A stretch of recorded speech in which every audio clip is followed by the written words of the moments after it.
Estamos de volta agora para a gente falar um pouquinho sobre prevenção. Prevenção à obesidade, porque hoje é celebrado no Brasil o Dia de Combate à Obesidade, um fator de risco à saúde. Esse é o ponto principal, um fator de risco à saúde que, se não tratado direitinho, interfere em outros problemas. Hipertensão, doenças cardiovasculares, diabetes, enfim, tem uma imensidão aí para a gente tratar. Para falar sobre a data, sobre esse assunto, as maneiras de prevenção, nós estamos recebendo aqui ao vivo no Bom Dia Santa Catarina, Dr. Nicolas Cruel.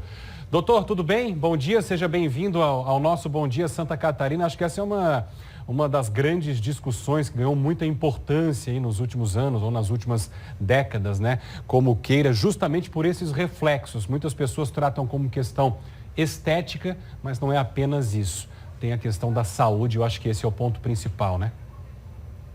Bom dia, Faraco, tudo bem? Bom dia aos telespectadores.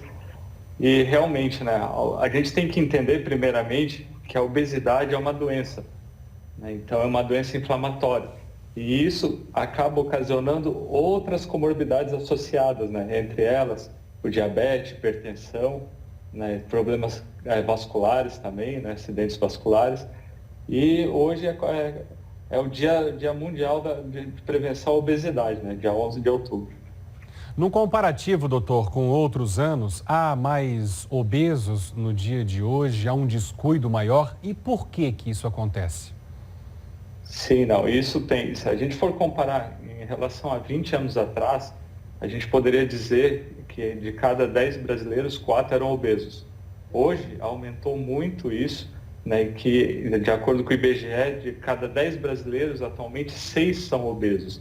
E isso vem de vários fatores, inclusive fatores genéticos, vem também do sedentarismo, a facilidade que a gente tem hoje de evitar fazer esforços, tudo a gente pede alguma coisa, os controles remotos, tudo isso acaba proporcionando maior sedentarismo. E também a má alimentação, que é outro fator, muito lanches, fast foods, então a gente acaba aumentando o aporte e tendo um gasto energético menor. Correria do dia a dia, por exemplo, aí vai almoça do jeito que dá, passa ali rapidinho, pega um lanche, vamos que vamos, mas isso aí tem que ter um limite, não dá para ser assim.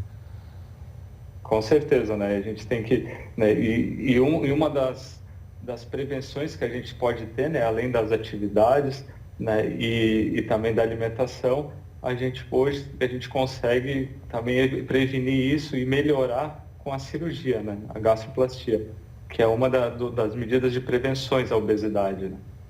E atualmente a gente tem feito bastante, tanto por videolaparoscopia, e em breve a gente vai começar também a fazer por cirurgia robótica também. O ideal, até para a gente dividir bem, o ideal é que as pessoas elas levem em consideração, levem a sério alguns pilares importantes da prevenção. O senhor já falou sobre exercício físico, já falou sobre alimentação. A questão do sono também influencia diretamente? Com certeza a gente tem que ter um mínimo de sono, pelo menos de 6 a 8 horas por noite. E pela correria a gente acaba não tendo esse descanso, e justamente acaba aumentando essa chance de predispor à obesidade. Não passei por esse processo como deveria, deixei a coisa rolar, cheguei num ponto aí que não consigo mais, aí vamos para essa outra etapa aí. Como é que funciona exatamente esses procedimentos? Eles são cada vez mais comuns e que tipo de resultado trazem? Sim. A gente tem que ter uma indicação para fazer a cirurgia, a gastroplastia. A gente tem que fazer um cálculo, onde a gente pega o peso dividido pela altura ao quadrado. Com isso a gente vai ter um índice de massa corporal.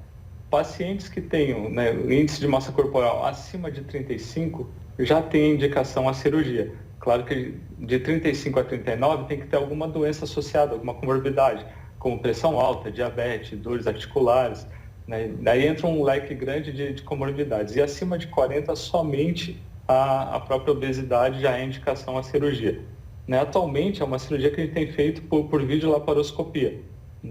E futuramente, num futuro bem próximo, acredito que semestre que vem já teremos em Florianópolis a cirurgia robótica também. E isso vai facilitar e melhorar muito o pós-operatório desses pacientes. E aí, depois disso, precisa levar em consideração novamente aquelas medidas de prevenção para que dê continuidade, né? Não é simples, imagino eu, pelo menos, que não é tão simples. Vai lá, faz a cirurgia e resolver o problema para o resto da vida. Não, com certeza, né? Isso daí, a cirurgia é um gatilho para a gente ter uma mudança para sempre. Claro, se tu não te cuidar, não mudar teus hábitos e continuar com sedentarismo, com uma alimentação, a chance do reganho de peso em curto prazo vai ser grande. Então não é porque fez a cirurgia que nunca mais vai ter esse reganho de peso. Claro que a gente tem que ter essas mudanças, principalmente aí com atividades e alimentação.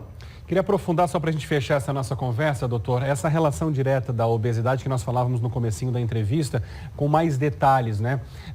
A questão do diabetes, enfim, hipertensão, doenças cardiovasculares, a influência direta, né, que a gente tem no sobrepeso em relação a essas doenças, o desencadear dessas doenças tão preocupantes, né, no nosso dia a dia, aí soma-se estresse e por aí vai. Sim, a obesidade, como eu falei no começo, ela é uma doença inflamatória.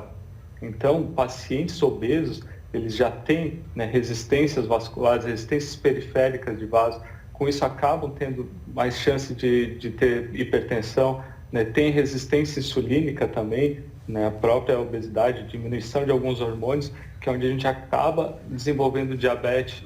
A gente tem associado doenças osteomusculares, muitos pacientes, muitos obesos, eles têm dores em joelhos, dores na coluna, e diminuindo e melhorando, combatendo a obesidade, a gente tem melhora desses quadros, desses sintomas. Então, a cirurgia ou o emagrecimento, né, a gente é comprovado que acaba melhorando e a pessoa volta a ter a qualidade de vida, volta a melhorar a autoestima. Isso tudo ajuda na prevenção à obesidade. Doutor, para fechar mesmo agora, né? Ainda mais vindo de um período e no meio de um período de pandemia, todo mundo, né? Aqui não é diferente também, a gente ganha uns quilinhos e tal, tenta tirar depois, mas é sempre muito difícil. Claro que nós estamos falando de obesidade como doença. E a partir de que momento a obesidade é considerada de fato obesidade, né? Como eu sei que cheguei nesse momento? Estou obeso, preciso me tratar, é uma doença. Que ponto é esse? Então, a gente tem que ver, a partir do momento que tu começa a ter algumas comorbidades, como a gente já citou, né, como hipertensão, diabetes, dores osteomusculares, né, associado ao índice de massa corpórea do paciente. Né? Pacientes que têm um índice de massa corpórea acima de 35 já tem indicação à cirurgia. Né? Claro que para a gente chegar nesse índice, a gente tem que pegar o peso e dividir pela altura ao quadrado. Com isso a gente vai ter esse cálculo e vai ter a indicação à cirurgia, né, a gastroplastia. Doutor Nicolas, obrigado por nos atender. Bom dia, bom feriadão.